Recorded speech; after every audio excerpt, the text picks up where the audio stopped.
जय श्री कृष्णा, राधे राधे। कैसे हैं आप सब? आई होप आप लोग बहुत अच्छे होंगे और आप सभी का वेलकम है मेरे न्यू ब्लॉग में।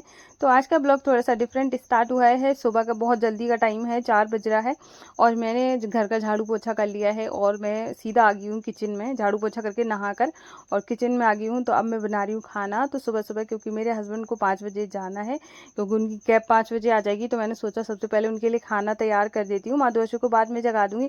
वैसे भी माधु आशु के जागने का टाइम 5 बजे के बाद ही मैं जगाती हूँ, और तो 5 बजे या पौने 5 बजे इस तरीके से जगाती हूँ। तो फिर अभी टाइम भी नहीं हुआ उनके उठने का, उससे पहले मैं ये सारी चीज़ें कर लूँगी। कपड़े मैंने धुले नहीं हैं, जब वो चले जाएंगे, वहाँ पहुँच जाएंगे, तब मैं बाकी जो मतलब कपड़े वगैरह हैं, तो घर के काम है, वो मैं बाद में करना स्टार्ट करूँगी। क्योंकि अगर 5 बजे से भी चलेंगे तो 5 घंटे लगते हैं, तो ईजिली 9-10 बजे तक वो वहाँ पर पहुँच जाएंगे। तो यहाँ पर आज मैं बना रही हूँ अरबी की सब्ज़ी, साथ में पूड़ियाँ। और सुबह सुबह उठ गई हूँ, और रात को भी मैं इतना लेट मतलब हो गया था। जैसे कि आपने मेरे पिछला वाला जो ब्लॉग देखा होगा, तब मैं 11 बजे तक तो फ्री हुई थी, फिर एडिट वगैरह किया, ये सब करते करते तो टाइम बहुत ज़्यादा हो गया था। और फिर भी और ज़्यादा, जैसे क्या है ना, जब आप सोने जा रहे हो तो इतने ज़्यादा काम निकल आते हैं। और ऐसे मेरी तो एक आदत रहती है कि ये भी उठा के रख दूँ, वो भी उठा के रख दूँ, सुबह ना करना पड़े, मतलब ऐसे करते करते मुझे बहुत टाइम लग जाता है। तो अभी फिर मैं सुबह भी जल्दी उठ गई थी, और मुझे ना बिल्कुल भी आलस नहीं आया सुबह उठने के लिए, कि मेरी तो 4 घंटे की नींद हुई है।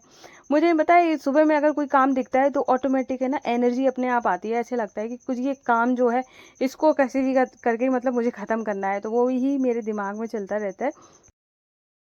तो अभी आज का जो कमेंट है हमारी प्यारी सी सखी का है, वो जो बहुत ज़्यादा परेशान हो। क्यों परेशान हो? मैं तो कितना आपको समझाती हूँ कि परेशान होने की बिल्कुल ज़रूरत नहीं है, ठीक है। और हर एक इंसान अपने आप में बहुत काबिल है। देखो, हर कोई इंसान हर क्षेत्र में काबिल नहीं हो सकता है, किसी ना किसी में सब होते हैं, ठीक है। अगर आपको लग रहा है कि आप फेल हो जाओगी, तो ऐसा सोच ही नहीं, मतलब सोचो मत ये सारी चीज़ें कि मतलब मैं फेल हो जाऊंगी। और मैं आपको एक चीज़ बताती हूँ कि आप है ना, अपने जो काम कर रही हो, या आप जैसे पढ़ाई कर रही हो या कोई भी काम कर रही हो, उसमें आप अपना 100% दो। और आप ऐसे सोचो ही मत, आप अपने दिमाग में कभी नेगेटिविटी मत लाया करो कि मैं मतलब मेरे साथ ऐसा हो जाएगा, या मैं फेल हो जाऊंगी, या ऐसा हो जाएगा। नहीं, तुम अपने कर्म पे भरोसा करो। अगर तुमको, मैं अपना एग्जाम्पल बताती हूँ, इसके बाद तुमको कभी शायद ही मतलब कभी कोई ऐसे लगेगा कि, अगर मैंने जब चैनल स्टार्ट किया था, सच बता रही हूँ, मुझे चैनल जैसे यूट्यूब का ABCD भी नहीं आता था। मैंने कर तो दिया था, मुझे सच बता रही हूँ बिल्कुल कुछ नहीं आता था। तो भी मैंने किया। कई लोगों ने बहुत कुछ बोला है कि मतलब क्या फालतू के काम कर रही हो, इससे क्या ही हो जाएगा, क्या हो जाएगा। मैंने किसी की सुनी नहीं सुनी। मेरी स्टार्टिंग की अगर वीडियो देखोगी तो मुझे तो सही बता रही हूँ कि मुझे इतना बोलने में भी शर्म लगती थी। ऐसे लग रहा है कि मुझे कोई पकड़े बैठा है कि मतलब कुछ बोलना मत तो ऐसे करके, क्योंकि और ये पता है, खुद से आता है, अंदर से ही अपने आप ही इंसान कमज़ोर फील करता है। जबकि मैं जब जैसे बोलती हूँ तो मुझे कौन देख रहा है? कोई नहीं देख रहा है, ठीक है। वीडियो जाएगा तब आप लोग देखेंगे, वो भी मेरी वॉइस सुनेंगे। मेरी जैसे मैं वॉइस ओवर देती हूँ, तो मेरी वॉइस को सुनोगे, मेरे काम को देखोगे, और तो कुछ नहीं है। मुझे मेरे सामने चार कई लोग ऑडियंस दिखती तो है नहीं कि मुझे कोई देख रही है तो मुझे शर्म लग रही है, लेकिन मेरे अंदर है ना हेजिटेशन है, क्योंकि है ना, मैंने वो सारी चीज़ें करी नहीं है। और जब इंसान अभ्यास करता है तो अपने आप को निखार लेता है, चाहे वो पढ़ाई का क्षेत्र हो, चाहे किसी और चीज़ का हो। हर इंसान अपने आप में बहुत काबिल है, और स्त्री तो अपने आप में एक अजूबा है, ये मानो। तुम कितना इतने अपने आप को कमज़ोर कभी मत समझना, ठीक है। तुम अभ्यास करो, मैं ये कह रही हूँ। अगर जैसे मान के चलो, तुम हमेशा जब जब भी पढ़ाई करो, जितना भी पढ़ो, उतना सिर्फ समझो, कभी भी रटना मत। मैं एक चीज़ बताऊंगी, मुझे जो लोग जानते हैं उनको पता है कि मैंने, पता है, जब अपना घर का काम करते करते पढ़ाई करना, ठीक है। मैंने ट्यूशन करते करते पढ़ाई करी है। मैं 8 से 9 घंटे पढ़ा रही हूँ, उसके बाद मैं पेपर दे रही हूँ। और मैं यहाँ पे गारंटी के साथ कह सकती हूँ, कोई मुझसे ये नहीं कह सकता कि मैंने एक भी बार नकल करी हो। मैंने बिना नकल के पास हुई हूँ, ठीक है। तो अगर आप है ना समझ के चीज़ें करते हो, तो आप ज़्यादा अच्छे से काम कर पाते हो उन सारी चीज़ों पे। और तो थोड़ा थोड़ा करके अभ्यास करोगी ना, तो सारी चीज़ें क्लियर होने लगेंगी। अगर अगर आपको ऐसे लग रहा है कि आपके साथ कुछ ऐसा हो सकता है कि आप अगर फेल हो सकती हो, ठीक है, तो देखो, जो भी रिजल्ट आए उसके लिए तैयार रहो, और उदास होने की तो बिल्कुल भी ज़रूरत नहीं है। ज़िंदगी बहुत बड़ी है, और बहुत से रास्ते मिलते हैं सक्सेस होने के लिए। देखो, कोई पढ़ाई में बहुत सक्सेस हो जाता है, कोई अदर चीज़ों में होता है। इसलिए कभी भी परेशान होने की ज़रूरत नहीं है। प्रभु की कृपा पे ध्यान दो और उन पे भरोसा करो और अपने लक्ष्य पे ध्यान दो। जो भी जीवन में करना चाहती हो सिर्फ उसके बारे में सोचो, बाकी चीज़ों को सबको साइड करो, ठीक है। देखो, अगर ज़िंदगी जीनी है तो बहुत तरीके से जियो और अच्छे से जियो, कमजोरी के साथ नहीं, ठीक है। और खुश रहा करो, खुश रहोगी तभी चीज़ों में मन लगेगा, है ना।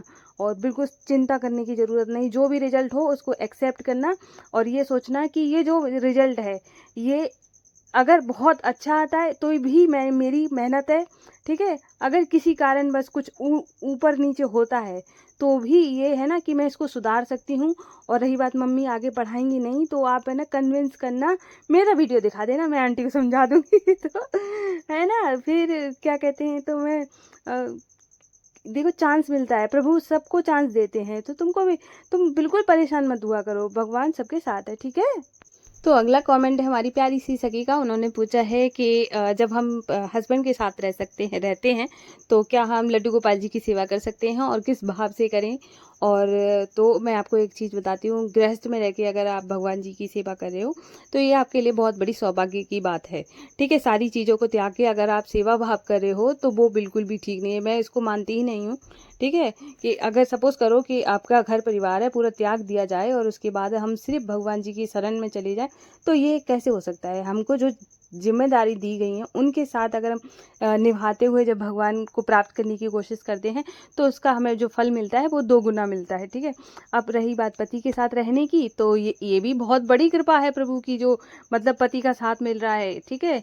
और साथ में आप रह रहे हो, पति पत्नी का एक जोड़ा होता है और इसलिए ना बहुत अच्छे से भक्ति भाव से पूजा करो, कोई नहीं, सिर्फ शुद्धता का ध्यान रखना है, बाकी चीज़ें बिल्कुल भी परेशान होने की ज़रूरत नहीं। और किस भाव से करनी चाहिए, तो ये भाव अपने मन में आता है, कई लोग भाई मानते हैं, कई लोग बेटा मानते हैं, जो भी आपके मन में भाव उनके लिए आए उस भाव से आप सेवा करो, ठीक है। और हाँ, ये भी चीज़ें हैं कि जो नमक वगैरह यूज़ करती हो वो मतलब अलग होना चाहिए कि सेम ही यूज़ करे। तो मैं आपको अपनी बताती हूँ कि मेरा जो जैसे नमक वगैरह है वो सेम ही रहता है। अब जैसे मैंने कोई प्याज का खाना बनाया तो जैसे मैंने प्याज डाल दिया, पहली बात तो जब भी मेरे किचन में जो भी प्याज का खाना बनता है, प्याज लहसुन हमारे यहाँ खाया जाता है। ये भी कमेंट एक हमारी सखी का था कि क्या प्याज लहसुन खाते हैं, तो क्या प्याज लहसुन का खाना हम भगवान जी को खिला सकते हैं? बिल्कुल भी नहीं खिला सकते हैं, ठीक है। हम बिल्कुल सात्विक भोजन खिला सकते हैं जिसमें बिना प्याज लहसुन का हो और बहुत अच्छी तरीके से बनाया गया हो, किचन बिल्कुल साफ़ सुथरी हो, ऐसे करके हम भगवान जी का भोग बनाते हैं। भोग का मतलब प्रसाद होता है और प्रसाद की एक अपनी अलग महिमा होती है। तो वैसे ही हाँ आती हूँ कि मेरा जो चीज़ें होती हैं वो क्या मैं अलग रखती हूँ? नहीं, जैसे कि मैंने मान के चलो प्याज का खाना बनाया, अब उसमें नमक भी डलेगा, तो जो नमक है जब भी मैं यूज़ करूँगी तो मैं सब प्याज डालने के बाद अच्छे से हाथ धुलती हूँ। हाथ धुलने के बाद प्याज नमक को लेती हूँ, उसके बाद है ना फिर से नमक को रख देती हूँ। मैं प्याज के हाथों से ना तो कोई भी सामान नहीं छूती हूँ सिर्फ खाना बनाने के बाद, क्योंकि मुझे पता है कि मैं जो चीज़ें यूज़ करूँगी वो माधुवासु के लिए भी यूज़ होंगी। तो साफ़ सफाई का आपको दिखता है मेरे ब्लॉग में कि मैं कितने अच्छे से बहुत सफाई के साथ खाना बनाती हूँ माधुवासु के लिए। क्योंकि देखो, परिवार में अगर आप जॉइंट फैमिली में रहते हो तो सारी चीज़ों का ध्यान रखना पड़ता है, सिर्फ आप अपने बारे में नहीं सोच सकते हो। इसे अब मेरा भाव माधुवासु के लिए अलग है, पूरे परिवार का सेम हो जाए ऐसा ज़रूरी नहीं है, ठीक है। तो इसलिए ना बिल्कुल परेशान होने की ज़रूरत नहीं है, आराम से भगवान की सेवा करो। और आपके मन में भाव आ रहा है सेवा करने का, तो ये इससे बड़ी क्या बात हो सकती है। प्रभु आपसे सेवा चाहते हैं, इसीलिए ये भाव आपके मन में आया है। तो अगला कमेंट हमारी प्यारी सी सखी का। उन्होंने पूछा है, हम घर को चाहे जितना भी साफ़ करें फिर भी मैसी हो जाता है, स्पेशली किचन और पूजा जो मंदिर है, तो ठीक है। तो उसके लिए पता है क्या है, जैसे कि थोड़ा सा जैसे हम जब काम करते हैं, जैसे मान के चलो मैं किचन में काम कर रही हूँ, तो मेरी एक आदत है कि जितने भी बर्तन निकलते जाते हैं मैं साथ के साथ धोती जाती हूँ। सबसे पहले ना एक तो स्पेस हो जाता है, ठीक है, काम करने के लिए, वहाँ पे आप आराम से काम कर सकते हो, ठीक है। दूसरी बात, आपके जो बर्तन है ना इकट्ठे नहीं होते हैं कि बहुत सारे इकट्ठे बर्तन हो गए हों, तो वो भी नहीं हो जाते हैं। कोई डब्बा वगैरह यूज़ किया तो तुरंत उठा के हमने रख दिया। अगर हम साथ के साथ काम करते हैं, आगे के लिए नहीं फैलाते हैं कि चलो अभी पूरा काम हो जाएगा तब बर्तन धुलेंगे, या फिर जो भी सामान फैला है कि चलो बाद में इकट्ठे ही साफ़ कर लेंगे, तब पता है किचन फैलता है। अगर आपने साथ के साथ करने की आदत डाल ली ना कि बस कोई भी चीज़ ली, जहाँ से ली वहीं रख दी और 1-2 बर्तन हुए वो भी धुल डाले, और साथ के साथ मेरी आदत है कि थोड़ा सा भी अगर कुछ फैला तो मैं तुरंत पोंछने लगती हूँ, मतलब मेरे से फैला देखा ही नहीं जाएगा, ठीक है, या मेरी तबीयत ख़राब है वो एक बात अलग है, या फिर मुझे अचानक से कोई काम आ जाए और किचन से मुझे हटना पड़ जाए तो बात अलग है। मतलब अगर मैं काम कर रही हूँ तो मैं तरीके से काम करती हूँ, और तो इसलिए ना आप इस तरीके से जब काम करेंगी तो कुछ भी नहीं फैलेगा। और रही बात मंदिर की, तो मंदिर में जब हम सुबह पूजा करते हैं तो जैसे भगवान जी की पोशाक निकाली, उनका भोग निकाला, तो कई बार है ना डिब्बे निकल के थोड़ा बहुत फैल जाते हैं, तो आप आराम से पूजा कर लें। पूजा करने के बाद है ना, और फिर घर के काम ख़त्म करने का फिर आके अपने जो चीज़ें हैं उनको अच्छे से ऑर्गेनाइज़ कर लें, ठीक है। तो ज़्यादा टाइम नहीं लगेगा, क्योंकि जो पूजा का मंदिर का जो सामान होता है वो थोड़ा होता है, तो वो मुश्किल से 10 मिनट लगेगा उसको उसकी जगह पे रखने के लिए। तो ऐसे आपका घर हमेशा साफ़ सुथरा रहेगा। मंदिर तो मतलब रहता ही रहता है, क्योंकि मंदिर में ज़्यादा लोग जाते नहीं हैं, हम ही लोग जाते हैं, तो जितना फैलेगा भी नहीं, ठीक है। तो अगला कमेंट है हमारी प्यारी सी सखी का। उन्होंने बोला है कि मतलब जो मैंने कल के ब्लॉग में बताया था, थोड़ी सी वो परेशान थी, तो वो उन्होंने बोला है कि मैं मंदिर भी जाया करती थी लेकिन मेरा मंदिर जाना छूट गया है, और उसके बाद है ना अब मैं क्या करूं जिससे सब कुछ ठीक हो जाए। तो कई लोगों के साथ ऐसा हो जाता है कि जो चीज़ें चाहते हैं कि घर में बदलाव आ जाए या लोगों में बदलाव आ जाए, और कई बार हम ऐसे मंदिर जाते हैं कि कहीं का मन्नत मांग लेते हैं कि हम वहाँ जाएंगे तो शायद सारी चीज़ें ठीक हो जाएं।